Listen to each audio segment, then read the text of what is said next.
아기의 눈은 선명한 회색빛이었다. 빛을 받자 푸른 색조가 번져 나갔고 연한 금발 머리카락이 이마에 촉촉이 붙어 있었다. 검은 머리와 검은 눈을 가진 두 한국인 부부 사이에서 태어났다고 믿기에는 너무나도 다른 얼굴이었다. 분만실 안을 메우던 축하의 말은 순식간에 사라졌고 대신 숨죽인 침묵만이 남았다. 나는 그 침묵 속에서 내가 알고 있던 모든 것이 무너지고 있다는 걸 느꼈다. 결말은 당신의 기대를 완전히 뒤흔들 수도 있습니다. 여러분의 생각은 감정이 있습니까? 댓글로 남겨주세요. 구독과 좋아요도 잊지 마세요. 방탐정의 더블 파일과 함께 더 크고 흥미로운 이야기를 속으로 떠나보세요. 나는 48살, 서울 송파구의 오래된 아파트에 혼자 산다. 한때 나도 남들이 부러워하던 가정을 가진 남자였다. 결혼 15년, 사람들은 우리가 오래 연애하고도 여전히 사이좋다고 말했다. 주말이면 아내와 카페에 앉아 커피를 마시고 영화나 한강 산책으로 하루를 마무리했다. 겉으로는 평화로웠다. 누구에게나 그렇게 보였고 나 자신도 그렇게 믿었다. 그때 나는 회사에서 중견 간부로 나름 성공한 인생이라고 생각했다. 아내는 프리랜서 인테리어 디자이너로 자기 일에 자부심이 있었다. 우리 부부에게는 부족한 게 없어 보였다. 그녀가 커피잔을 내려놓으며 이제 우리도 아이를 가져볼까? 라고 말했을 때 나는 조금도 망설이지 않았다. 그건 기다려온 말이었다. 늦게라도 새로운 생명을 맞이할 준비가 됐다고 생각했다. 그날 이후 우리 생활은 달라졌다. 아내는 엽산을 챙겨 먹고 나는 술을 줄였다. 매일 아침 출근길에 문자로 안부를 전하고 퇴근길에는 그녀가 먹고 싶다는 음식을 사갔다. 떡볶이, 과일, 때로는 고등어 조림. 작은 것 하나라도 채워주고 싶었다. 임신 테스트기에 선명한 두 줄이 나타난 날, 그녀는 울었고 나는 그 눈물을 안아주었다. 이 세상 그 어떤 일보다 벅찬 기쁨이었다. 병원 초음파 화면에 작고 까만 점이 깜박이던 순간 의사가 심장 소리를 들려줬다. 두근두근. 그 빠른 박동을 듣는 동안 나는 세상의 모든 소음이 멎은 것 같았다. 그날부터 나는 하루의 끝마다 아내의 배에 손을 얹고 하느라 아빠야라고 속삭였다. 태명은 하늘이었다. 하늘에서 내려온 선물 같다는 뜻이었다. 임신이 5달을 넘기자 아내의 배는 눈에 띄게 불러왔다. 나는 더 자주 집에 일찍 들어가고 외근보다 내근을 택했다. 점심시간이면 문자를 보내 물었다. 밥은 먹었어? 오늘은 괜찮아? 그녀는 짧게 답했다. 응, 괜찮아. 그 짧은 답에도 나는 안도했다. 그녀가 웃으면 나도 괜히 웃음이 났다. 우리는 함께 아기용품 매장을 돌며 작고 부드러운 옷들을 골랐다. 분홍색 바디슈트를 손에 든 나는 말했다. 우리 딸이 이거 입으면 정말 예쁘겠지. 그녀는 웃으며 대답했다. 당신 벌써 딸바보가 됐네. 그 웃음이 그때는 진짜 행복해 보였다.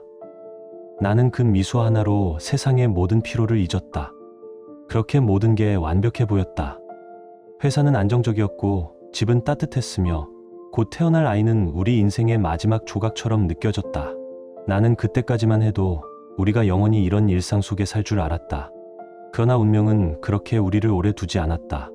새벽 2시 세상이 잠든 시간이었다. 아내가 숨을 고르며 내 어깨를 흔들었다. 여보, 아무래도 진통이 시작된 것 같아.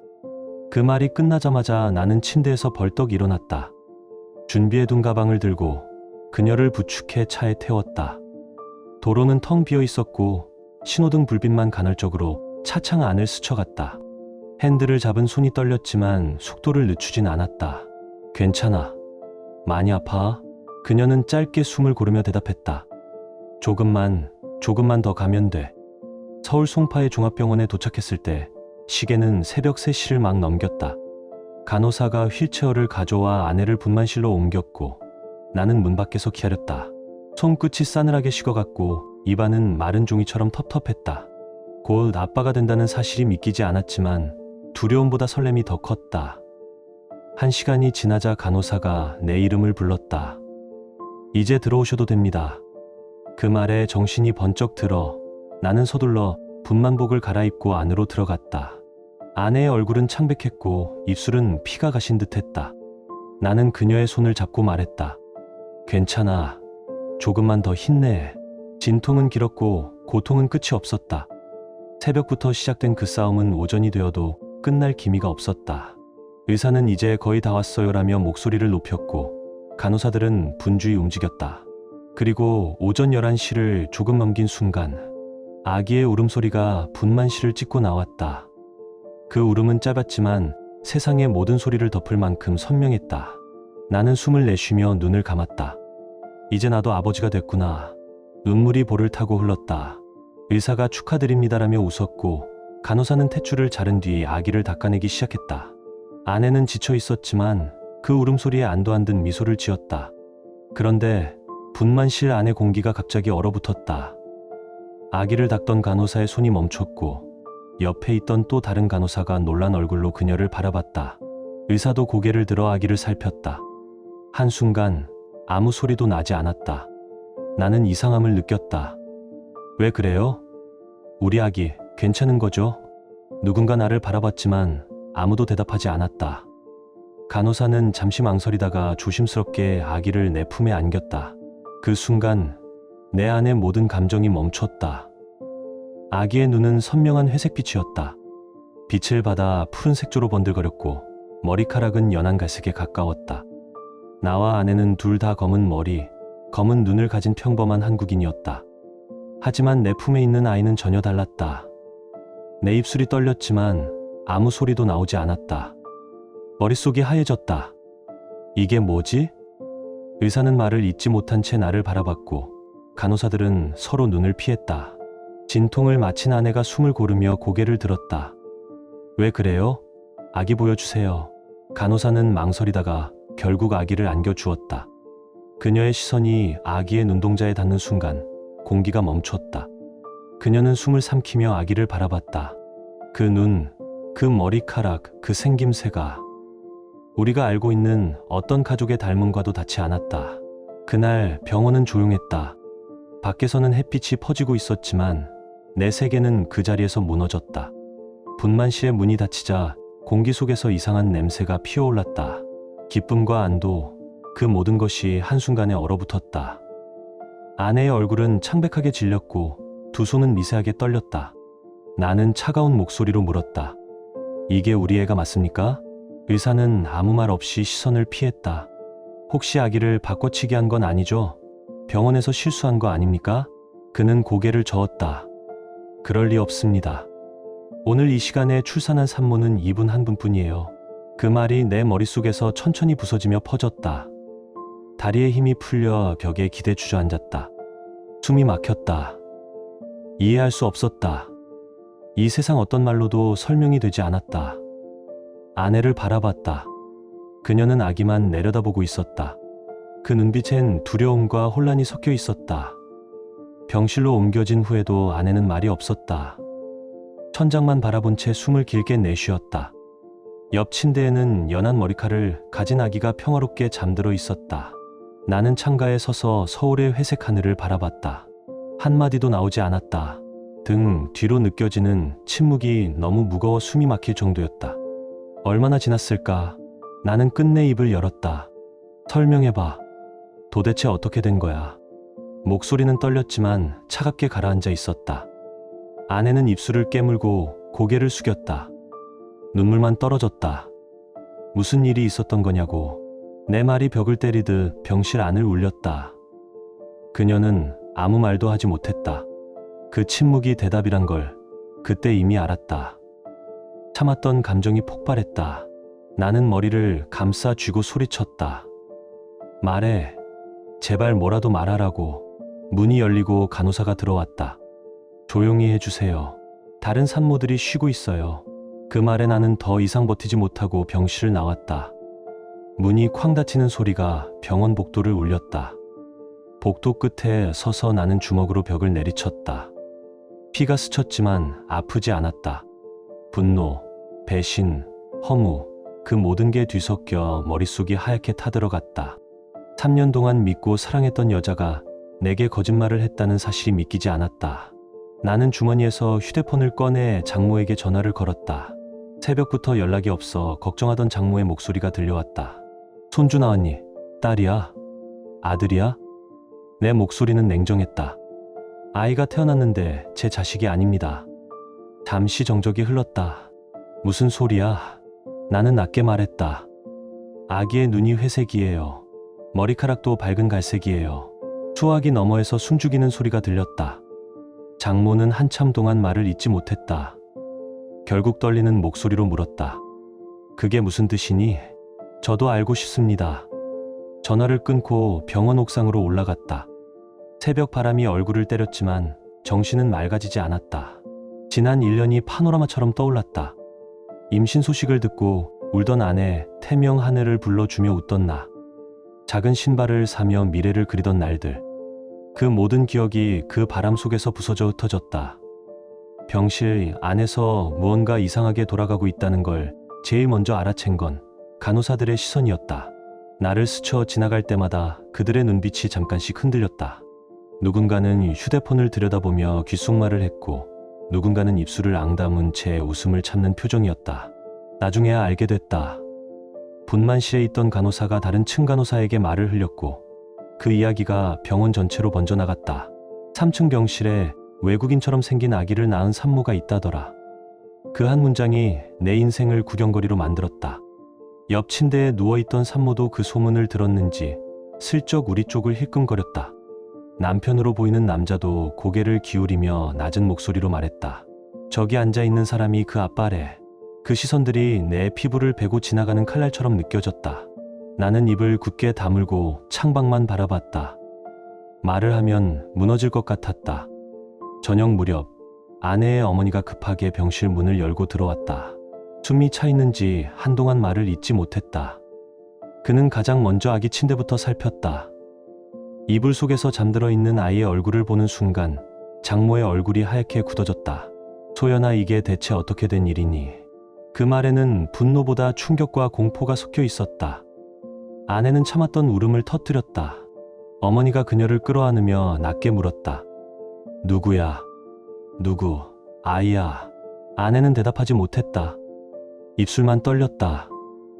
나는 그 모습을 끝까지 보고 있지 못하고 병실 문을 나왔다.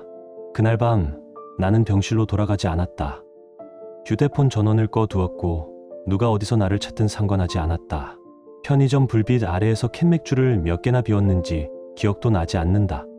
머릿속은 흐릿한데 아기의 눈동자만 또렷했다. 다음날 아침 병원으로 돌아갔을 때 내 모습은 나 스스로 봐도 초라했다. 거울을 보진 않았지만 눈이 충혈돼 있다는 건 알 수 있었다. 머리는 정리하지 못했고 수염이 거칠게 자라 있었다. 병실 안에는 장모가 앉아 있었다. 그는 나를 보자마자 말했다. 준호야, 우리 소연이가 뭔가 사정이 있을 거야. 일단 이야기를 들어보자. 나는 고개를 저었다.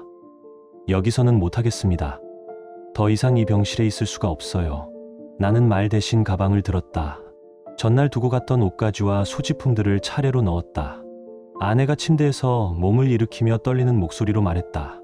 여보, 제발 이야기 좀 들어줘. 그 손이 내 소매를 잡았지만 나는 그대로 뿌리쳤다. 이제 당신 얼굴 보기 싫어. 다시는 연락하지 마. 내가 문을 열고 나갈 때 뒤에서 흐느끼는 소리가 들려왔다. 그러나 돌아보지 않았다. 며칠 뒤 아내와 아이가 퇴원했다는 이야기를 나는 장모를 통해 들었다. 내가 집으로 돌아갔을 때 이미 아파트는 비워져 있었다. 거실 탁자 위에 쪽지 한 장만 남아 있었다. 당분간 연락하지 말자. 내가 적은 글씨였다. 짧은 문장이었지만 그 안에 내가 할 수 있는 모든 말이 들어 있었다. 일주일이 흘렀다. 술로 버티던 밤들이 이어지고 회사에서도 제대로 일을 할 수 없었다. 결국 나는 메시지 하나를 보냈다. 내일 집 근처 카페에서 보자. 오후 2시. 다음날 약속 시간보다 조금 일찍 카페에 도착했다. 창가 자리에 앉아 밖을 바라보며 시간을 흘려보냈다. 유리창에 비친 내 얼굴은 낯설었다. 볼은 홀쭉해졌고 눈 밑에는 검은 그늘이 길게 내려앉아 있었다. 문이 열리고 아내가 들어왔다. 그녀도 예전 모습이 아니었다. 출산 후유증과 밤새 이어졌을 불안이 얼굴에 그대로 남아 있었다. 눈은 많이 부어 있었고 어깨는 축 처져 있었다. 그녀는 조심스러운 걸음으로 내 맞은편에 앉았다. 잠시 동안 아무 말도 나오지 않았다. 커피 향이 진하게 났지만 아무런 맛도 느껴지지 않았다. 결국 내가 먼저 입을 열었다. 이제 말해. 대체 누구야? 언제, 어떻게 만난 사람이야? 목소리는 낮고 가라앉아 있었지만 안쪽에서 끓어오르는 감정은 숨길 수 없었다. 아내는 두 손을 모은 채 떨고 있었다. 입술을 한번 깨물고 나서 겨우 말을 꺼냈다. 1년 전이야. 당신이 싱가포르 출장 갔을 때 있잖아. 그때 회사 동료들이랑 모임이 있었어. 처음에는 그냥 저녁 식사만 하려고 했어. 그런데 그녀는 거기서 말을 멈추었다. 나는 손가락을 강하게 쥐며 그 다음에 나올 말을 기다렸다. 소연은 손끝을 모으고 숨을 깊게 들이켰다. 동료 중 한 명이 강남에 있는 클럽에 가자고 했어. 나 원래 그런데 안 가잖아. 근데 다들 분위기에 휩쓸려서 어쩔 수 없이 따라갔어. 나는 아무 말 없이 들었다. 주먹이 떨렸지만 애써 눌렀다. 그날 정말 많이 마셨어. 기억이 끊길 정도로. 그녀의 목소리는 점점 낮아졌다. 춤을 추고 있었는데 외국인 남자가 다가왔어. 처음엔 그냥 인사하는 줄 알았는데 소연은 그 말을 끝맺지 못했다. 눈물이 뚝 떨어졌다.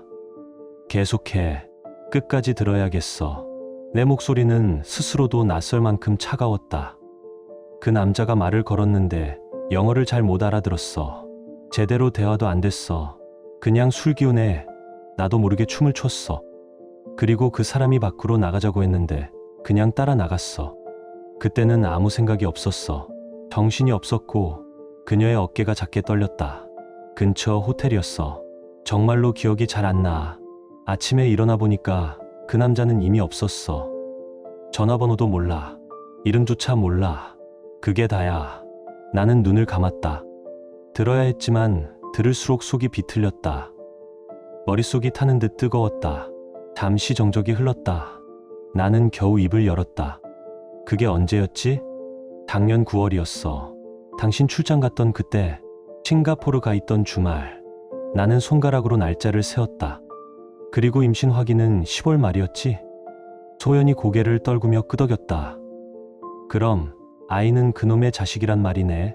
내 목소리는 낮았지만 안에 든 분노는 넘쳐 흘렀다.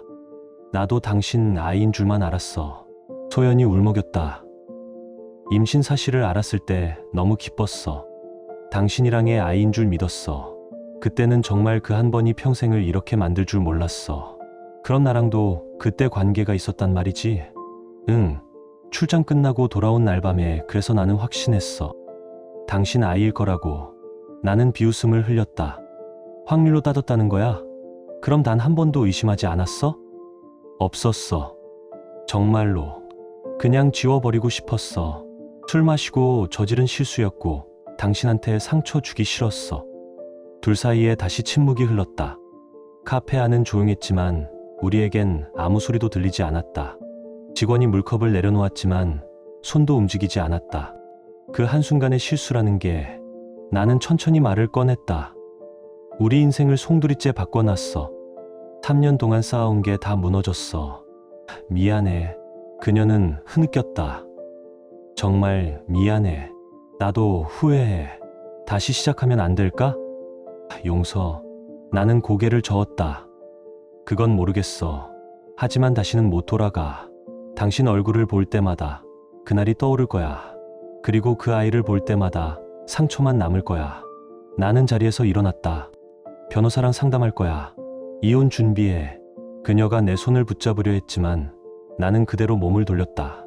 유리문이 닫히는 소리가 길게 울렸다. 그 뒤로 들려온 흐느낌이 내 등을 따라붙었다. 소연은 그 자리에 주저앉았다. 지나가던 사람들의 시선이 머물렀지만 아무것도 보이지 않았다. 집으로 돌아왔을 때 현관 앞에는 누군가 버린 쓰레기 봉투가 널려 있었다. 복도를 지나며 느껴지는 낯선 공기. 옆집 아주머니가 나를 보자마자 고개를 획 돌렸다. 예전엔 반갑게 인사하던 얼굴이었다. 그날 저녁 단톡방 알림이 울렸다. 1404호 부인이 외국인 아기를 낳았대요. 남편은 한국 사람인데. 그 밑으로 줄줄이 달린 댓글. 헐 진짜? 남편은 얼마나 충격일까? 어머. 세상에. 나는 휴대폰을 내려놓았다. 손이 덜덜 떨렸다. 그들이 말하는 그 여자가 바로 나였다. 엘리베이터 문이 닫히는 순간에도 등 뒤에서 들려오는 속삭임은 따라붙었다. 저 여자야. 뉴스에 올라온 그 여자. 누군가의 낮은 목소리가 귓가를 때렸다. 나는 고개를 숙였다. 눈앞의 숫자, 패널만 바라봤다. 층수가 바뀔 때마다 숨이 더 짧아졌다. 출산 전까지만 해도 세상은 나를 축복해주는 것 같았다. SNS에는 매일 좋아요가 쌓였고 배가 불러오는 사진마다 사람들은 행복해 보여라며 댓글을 남겼다. 내가 만든 요리, 산책길의 하늘, 초음파 사진까지 모든 게 따뜻했다. 그런데 단 한 장의 사진이 모든 걸 뒤집었다. 병원에서 찍은 아기 사진이었다. 무심코 올린 그 한 장, 금빈 머리카락과 푸른 눈동자. 처음엔 축하 댓글이 달렸다. 예쁘다. 건강하게 자라길. 하지만 몇 시간 지나지 않아 낯선 말들이 올라오기 시작했다. 아기 아빠가 외국인이세요? 남편분은 한국분 아니신가요? 아기가 남편 안 닮았네요. 손끝이 얼었다. 사진을 바로 삭제했지만 이미 늦었다. 누군가 캡처해서 다른 곳에 올렸다. 그리고 그날 저녁 인터넷 커뮤니티의 첫 페이지에 내 얼굴이 걸렸다. 제목은 이랬다. 남편은 한국인인데 파란 눈아기를 낳은 여자. 본문에는 내 SNS 사진과 남편과 함께 웃던 사진이 나란히 있었다. 댓글은 순식간에 1000개를 넘겼다. 불륜 확정이네. 남편 불쌍하다. 아이는 죄 없지만 엄마는 진짜 악질이다. 출산할 때까지 속였다는 게 더 무섭다. 나는 휴대폰을 던졌다. 벽에 부딪혀 떨어지는 소리가 났지만 그보다 마음이 먼저 깨졌다. 모르는 사람들이 나를 재판했다. 아무도 내 이야기를 듣지 않았다. SNS 계정을 비공개로 돌렸지만 소용없었다. 이미 캡처된 사진들은 다른 커뮤니티, 포털, 심지어 유튜브 썸네일까지 번졌다. 회사에서도 소문은 돌았다. 출산 휴가 중인데 동료가 전화를 걸어왔다. 소연아, 온라인에 너 이야기 올라온 거 봤어? 응, 알아. 그녀는 한숨을 쉬며 안타깝다라고 말했지만 그 뒤에 묻어있는 호기심을 나는 알아챘다. 회사 단톡방은 더 잔인했다. 내가 없는 방에서 누군가 말했다. 맨날 남편 자랑하더니 결국 자기가 바람 폈대. 복귀하면 얼굴 어떻게 봐? 그리고 부서장에게서 전화가 왔다. 소연 씨, 지금은 조금 복잡한 시기니까 복귀 시기를 미루는 게 좋을 것 같아요. 회사 분위기도 있고 본인도 힘들잖아요. 그건 사실상 해고 통보였다. 그날 밤 나는 사직서를 썼다. 손이 떨려서 오타가 몇 번이나 났다. 이메일을 보내고 휴대폰을 꺼버렸다. 7년간의 경력, 쌓아온 인간관계, 전부 한순간에 사라졌다. 며칠 후 친정에서 전화가 왔다. 아버지였다. 소연아, 내가 그렇게 철이 없었냐? 목소리는 얼음처럼 차가웠다. 엄마는 매일 울고 있다. 동네 사람들이 뭐라 하는 줄 아니? 당분간 연락하지 마라. 나는 대답도 못하고 전화를 끊었다. 아버지는 평생 내 편이었는데 이번엔 아니었다. 시어머니에게서도 전화가 왔다. 소연아, 우리 준호 인생 망쳐놓고 뭐 하는 거야? 이혼 서류에 도장 찍어. 다시는 우리 집안 이름 입에 올리지 마. 친구들도 사라졌다. 메시지는 읽히지 않았고 SNS에서 친구 목록이 하나씩 줄었다. 세상에서 나 혼자만 남은 것 같았다. 밤이면 아기가 울었다. 나는 아기를 아는 채 아무 말도 하지 못했다. 그 아이는 아무 잘못이 없었다. 그저 세상에 태어났을 뿐인데 이미 세상은 그 아이를 심판하고 있었다. 미안해, 엄마가 이렇게 만들어서 정말 미안해. 아기의 작은 손이 내 뺨을 스쳤다. 그 따뜻함이 더 아팠다. 며칠 후 아파트 관리사무소에서 전화가 왔다. 다른 입주민들이 민원을 넣었어요. 아기 울음소리도 그렇고 분위기가 좀 그렇다고 하네요. 이사를 고려해 보시는 게 어떨까요? 그 말은 부드러웠지만 사실상 나가라는 뜻이었다. 주차장에선 차 소리 대신 숨죽인 울음만이 메아리쳤다. 나는 바닥에 무릎을 꿇은 채 울부짖었다. 여보, 제발 한 번만 용서해줘. 그때 정말 미쳤었어. 다시는 그런 일 안 할게. 평생 숙주하며 살게. 준호는 잠시 나를 내려다봤다. 그의 얼굴에는 어떤 감정도 없었다. 한때 내게 따뜻하던 그 눈빛은 이제 돌처럼 굳어 있었다. 용서, 그는 낮게 웃었다. 내가 매일 그 아이를 보며 어떻게 살아야 하는데? 아침에 눈을 뜨면 배신이 떠오르고 밤에 잠들기 전엔 그 얼굴이 떠올라. 그게 내가 견딜 수 있는 일일 것 같아? 나는 그 앞에서 머리를 숙였다. 땅바닥에 차가움이 피부를 파고들었지만 아무 감각도 없었다. 사람들의 시선이 느껴졌지만 부끄러움조차 사치였다. 한 번만 기회를 줘. 정말 잘할게. 준호는 천천히 고개를 저었다. 일어나. 소연아. 이미 늦었어. 우리는 끝났어. 그의 목소리는 담담했지만 그 속엔 모든 감정이 닳아 없어져 있었다. 그는 뒤돌아섰다. 나는 그의 발끝을 붙잡으려 했지만 그는 단호하게 발을 빼고 걸어갔다. 그 뒷모습이 점점 멀어지자 내 안에서 무언가 완전히 꺼져버렸다. 그와 함께 쌓아온 모든 기억이 그 순간 한꺼번에 사라지는 듯했다. 차가운 공기가 폐 속으로 밀려 들어왔다. 숨을 쉬는데도 숨이 막혔다. 나는 바닥에 주저앉은 채 손끝으로 바닥의 먼지를 문질렀다. 그때 깨달았다. 모든 게 정말 끝났다는 걸. 구청 직원이 고개를 들어 물었다. 아버지 성함은요?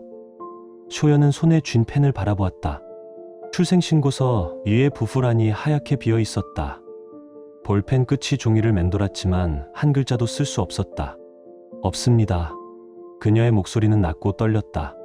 직원은 잠시 멈칫하더니 서류를 확인하며 그런 불안은 공란으로 처리하겠습니다라고 말했다. 그 말이 칼처럼 심장을 베었다. 서류를 제출하고 구청을 나오는 길. 하늘은 유난히 맑았고 바람은 차가웠다. 사람들은 웃으며 지나갔지만 그 웃음이 마치 다른 세상의 소리처럼 들렸다. 길가의 반사유리에 비친 자신의 얼굴은 낯설었다. 그녀는 서류 봉투를 가슴에 꼭 끌어안았다. 아버지라니 비어있는 아이. 그 문장이 머릿속에서 계속 맴돌았다. 한편 준호는 서초동 법무법인에서 나왔다. 변호사가 건넨 소장에는 이자료 8천만 원, 양육권 포기, 친자 부정이라는 문장이 또렷했다. 단 한 줄의 문장으로 새해의 결혼이 종결되었다. 그는 주차장으로 내려가며 창밖을 바라봤다. 하늘은 여전히 맑았지만 마음속엔 아무 감정도 남아있지 않았다. 손에 쥔 결혼반지를 바라보다 가로등 밑 쓰레기통에 던졌다. 짧은 금소금이 울리고 반지는 사라졌다. 그날 저녁 소연은 집으로 돌아와 아기 곁에 앉았다. 아이는 조용히 잠들어 있었다. 작은 손가락, 얇은 속눈썹, 모든 것이 너무 작고 연약했다. 미안해. 그녀는 아이의 손을 잡고 속삭였다. 엄마가 지켜줄게. 어떤 일이 있어도. 눈물이 베개 위로 떨어졌다. 세상은 여전히 냉정했지만 그녀는 처음으로 결심했다. 이 아이를 위해 다시 살아야 한다고. 직원은 난감한 표정으로 소연을 바라보며 아버지 성함을 다시 물었지만 소연은 모르겠어요라고 대답할 수밖에 없었고, 직원이 그럼 부부라는 미상으로 처리해야 합니다라고 말하자 그녀는 고개를 끄덕였다. 외국인 남자의 이름도 연락처도 모르는 상황에서 다른 선택지는 없었기 때문이다. 결국 아이는 소연의 성만 따라 출생신고가 되었고 법적으로는 미혼모의 자녀로 기록되었다. 집 문제도 곧 현실로 다가왔다. 아파트는 부부 공동 명의였기에 이혼과 함께 정리해야 했고, 준호 측 변호사로부터 집을 매각해 반반 나누자는 연락이 왔을 때 소연은 거절할 힘이 없었다. 부동산을 통해 매물을 내놓자 입지가 좋아 한 달 만에 매수자가 나타났고, 잔금을 치르는 날 소연은 3년간 살았던 신혼집 열쇠를 새 주인 손에 건넸다. 대출을 갚고 남은 돈에서 각자 손에 쥔 건 약 6천만 원. 소연은 그 돈으로 경기도 의정부 외곽의 낡은 빌라 전세를 구했다. 신혼집에 비하면 한숨 나올 만큼 좁고 어두운 집이었고 엘리베이터도 없어 아기를 안고 계단을 오르내려야 했다. 이사하는 날 친정 어머니만 도와주러 왔고 아버지는 끝내 모습을 보이지 않았으며, 어머니는 딸이 이렇게 힘들게 사는 모습을 보면서도 계속 도와줄 형편이 안 돼 한숨만 내쉬었다. 짐을 들고 오르내리는 동안 주민들의 시선이 따라붙었고, 젊은 여자가 혼자 아기를 안고 이사 오는 모습을 신기한 구경거리처럼 훔쳐보는 눈길이 소연의 등을 찔렀다.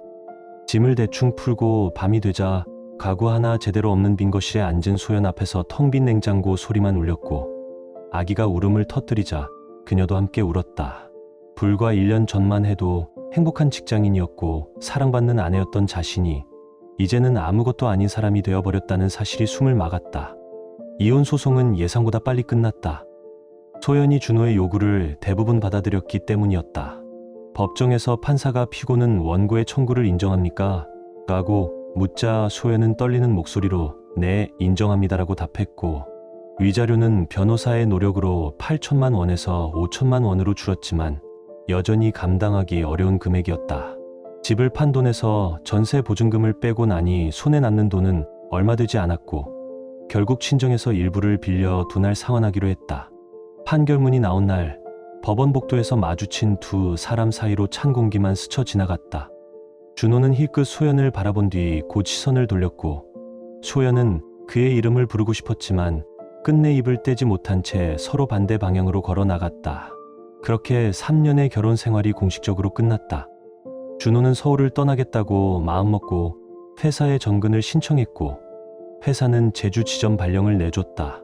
그는 짐을 싸서 섬으로 내려가 아무도 자신의 과거를 모르는 곳에서 새로 시작하려 했고, 동료들은 그를 미혼인 줄 알았으며 결혼 이야기가 나오면 그는 자연스럽게 화제를 돌렸다.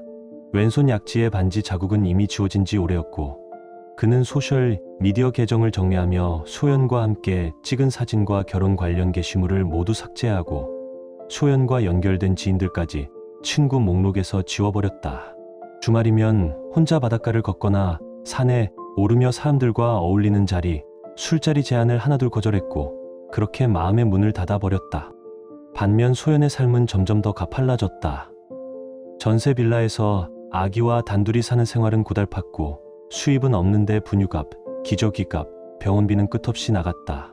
친정에 빌린 돈도 갚아야 했지만 어린아기를 맡길 곳이 없어 일자리를 구하는 것조차 쉽지 않았다. 어린이집에서는 아이가 너무 어려서 받지 않았고, 베이비시터를 쓰기엔 돈이 턱없이 부족했다. 집에서 할 수 있는 재택 아르바이트를 찾아보았지만 들어오는 돈은 얼마 되지 않았고, 결국 한부모 가족 지원금 등 정부 지원을 신청해 겨우 숨을 이어갔지만 통장 잔고는 계속 줄어들었고 불안은 커져만 갔다. 이대로 가다가는 아이를 제대로 키울 수 없을 것 같다는 공포가 밤마다 그녀의 목을 조였다. 그 사이 아이는 무럭무럭 자라 파란 눈동자는 더 또렷해졌고, 연한 금발 머리카락도 점점 길어져 어디서나 사람들의 시선을 끄는 아이가 되어 갔다. 이웃 사람들은 엘리베이터에서나 골목 입구에서 아기를 힐끗 보며 수군거렸다. 저 아기 외국인 혼혈 같지 않아? 엄마는 딱 봐도 한국 사람인데 아빠는 어디 간 거야? 라는 말이 귀에 꽂힐 때마다 소연은 몸을 웅크렸다. 아기를 안고 밖에 나가는 일조차 두려워졌고, 가까운 마트에 들를 때도 사람들의 시선이 따갑게 느껴졌다. 누군가는 장난스레 그러나 아무렇지 않게 물었다. 아빠가 외국인이에요? 소연은 대답 대신 고개만 숙인 채 서둘러 자리를 피했다. 그렇게 1년이 흘렀다. 준호는 부산에서 그럭저럭 안정된 생활을 이어가고 있었다. 회사 일에 몰두하며 조금씩 마음의 상처를 가라앉히려 했었고, 가끔 소연과 함께였던 날들이 떠오르면 고개를 저으며 기억을 밀어냈다. 다시는 그때로 돌아가고 싶지 않았기 때문이다. 어느 날 점심시간, 구내식당 한쪽 자리에 앉아 휴대폰으로 기사를 훑어보다가 눈에 익은 제목 하나가 들어왔다. 파란 눈아기 키우는 미혼모, 생계막막 후원 절실. 무심코 기사를 눌렀고 가장 먼저 떠오른 건 사진 속 얼굴이었다. 수척해진 표정으로 아이를 안고 있는 소연, 그리고 여전히 파란 눈과 연한 금발 머리를 가진 아이. 기사에는 이렇게 적혀 있었다. 서울 변두리에서 홀로 돌 무렵 아이를 키우고 있는 39살 미혼모 김모 씨.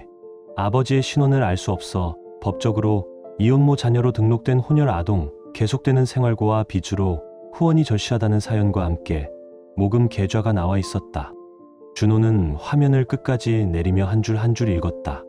지금 그녀가 어떤 형편에 놓여 있는지 어느 정도 짐작이 갔다. 한때는 자신의 아이라고 믿으며 태명까지 지어 불러줬던 그 아이, 매일 배에 손을 얹고 태교 음악을 들려주며 기다렸던 생명.